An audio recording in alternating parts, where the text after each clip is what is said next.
Mga bro, malaking balita sa global defense scene.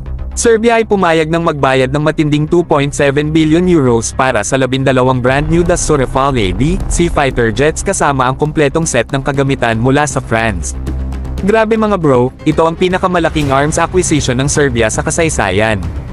Talagang handa na silang i-modernize ang kanilang Air Force at siguraduhin ang seguridad ng kanilang himpapawid gamit ang isa sa pinaka-advanced na multi-role fighter sa mundo. Ang Dassault Rafale mga bro, hindi lang basta-basta jet. Kilala sa versatility, power, at cutting-edge technology. Kaya naman ito ang top choice ng maraming air forces worldwide. Kayang-kaya nito ang iba't ibang misyon, from air-to-air combat, ground strikes, reconnaissance, at pati na nuclear deterrence. Para sa Serbia, ang Rafale deal na ito ay isang malaking hakbang para palakasin ang kanilang military capabilities.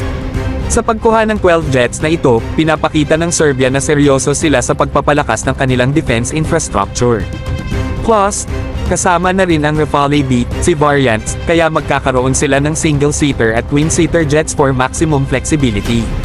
Sana all mga bro, kaya mag-invest ng ganito kalaki para sa defense.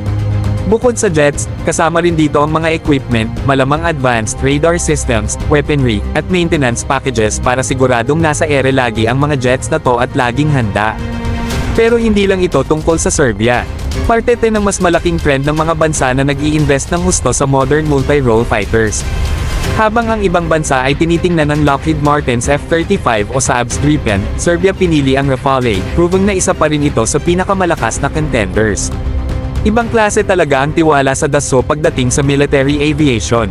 Sana all mga bro.